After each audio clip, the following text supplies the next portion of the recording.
Hello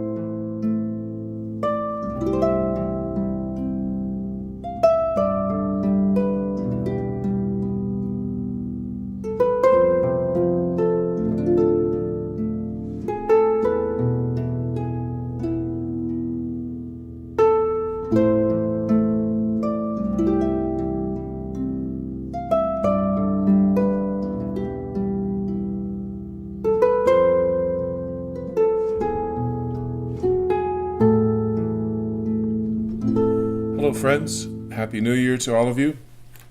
Today would be the first Sunday of our year with our new book, and this time we'll be looking at the readings for the Feast of the Epiphany of the Lord, and this begins on page 39 in your new 2019 workbook.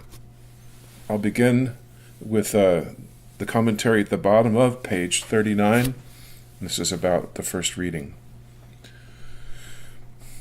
Isaiah offers the people hope as they rebuild after the exile and paints a marvelous picture of a new Jerusalem, resplendent with a pilgrimage of peoples who have come to you, to Jerusalem, earlier humiliated, now radiant with joy because the Lord dawns in her, and his glory shall appear upon you.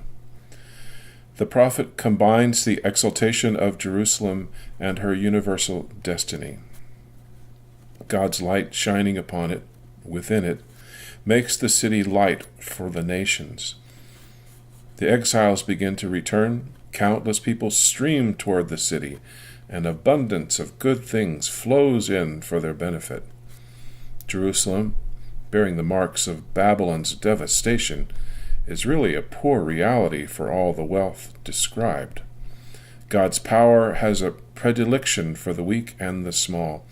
The prophet focuses on the theological city of Jerusalem, home to all peoples.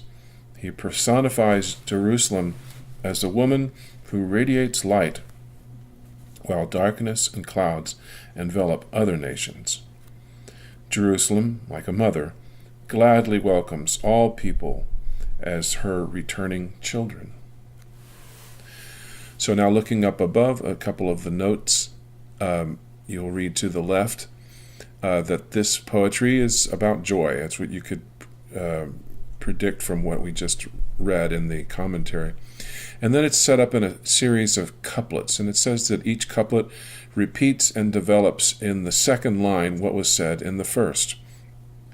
In other words, see, darkness covers the earth, and thick clouds cover the people. It's the same, saying the same thing, but in different ways. So it's just a way of emphasizing it. It invites you to enjoy the repetitions and increase the energy. And then when it goes to the next paragraph where it begins, then you shall be radiant, there's a shift there. The first paragraph, you are speaking to Jerusalem as if Jerusalem were a person, and then you're shifting to us, essentially. Essentially, you are reading to yourself, or the prophet, you are reading the prophet's word to you, then you shall be radiant. So now it is we, Christ's body, who must radiate the light of his glory. So there's a few words in there to be aware of. One is dromedaries, and this is just kind of an FYI kind of thing. A dromedary is a single-humped camel, as opposed to a double-humped, and whose name escapes me right now. But anyway, it's a single-humped camel, and then there are three words. As in our book, they pronounce them Midian, Ephah, Sheba. And then it recommends that when then it talks about the gold and frankincense, and that will appear later on in the other readings. So here's a sample reading of that first reading. A reading from the book of the prophet Isaiah. Rise up in splendor, Jerusalem. Your light has come. The glory of the Lord shines upon you. See, darkness covers the earth, and thick clouds cover the peoples. But upon you the Lord shines, and over you appears his glory. Nations shall walk by your light, and kings by your shining radiance. Raise your eyes and look about. They all gather and come to you, your sons from afar, and your daughters in the arms of their nurses. Then you shall be radiant at what you see. Your heart shall throb and overflow, for the riches of the sea shall be emptied out before you. The wealth of nations shall be brought to you.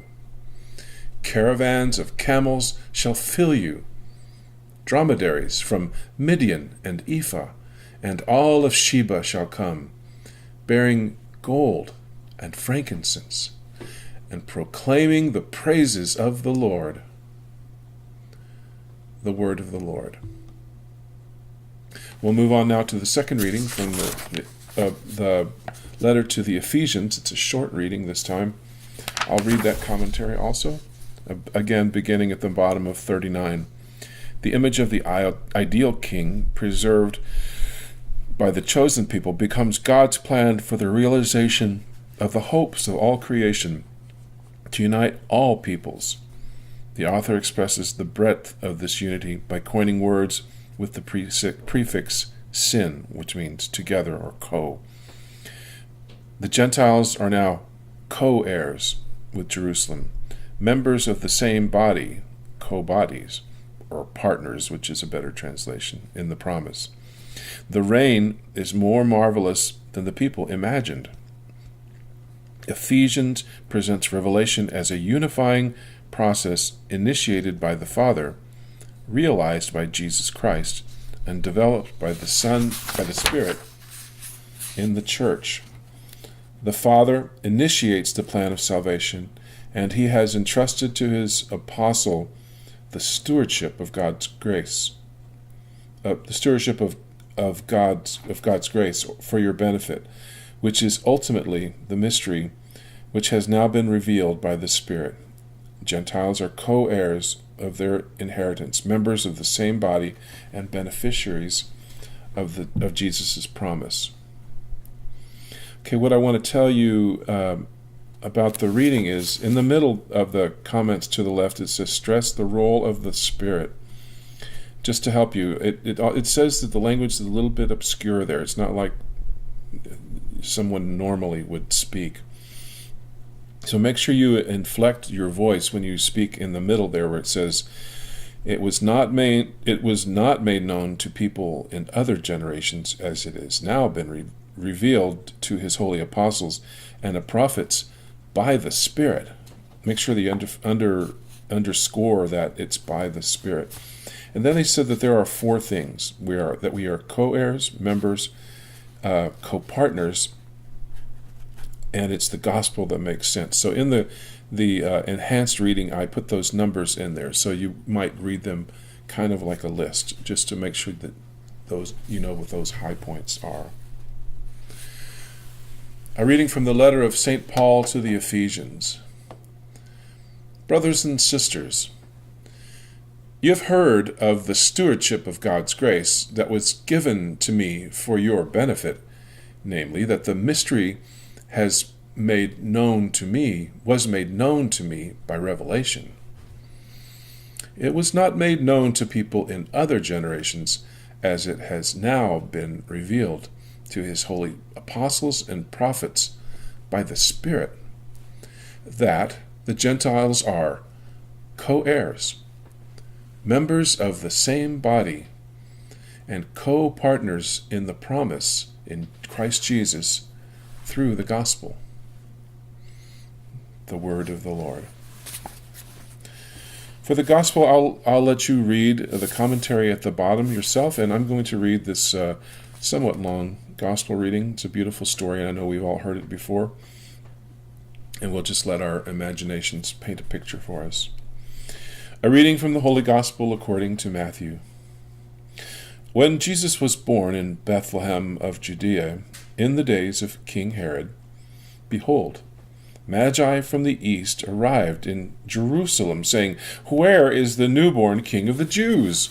We saw his star at its rising and have come to do him homage."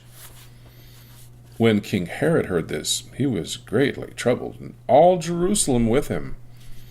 Assembling all the chief priests and the scribes of the people, he inquired of them where the Christ was to be born. They said to him, "In Bethlehem of Judea, for thus it has been written through the prophet.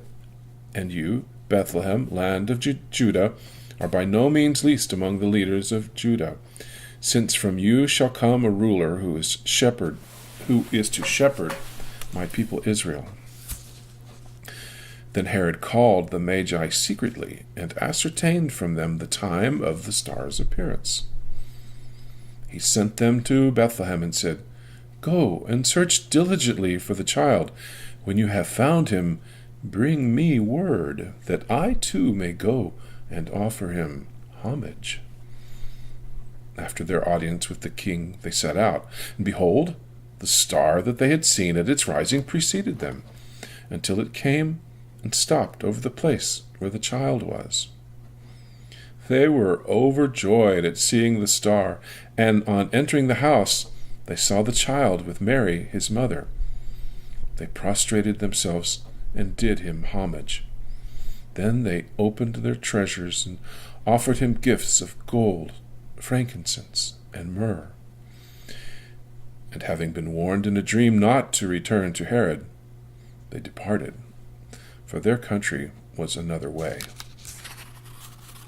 The Gospel of the Lord. Thank you all for your hard work in this important ministry. Have the courage to really proclaim it, and God bless all of you.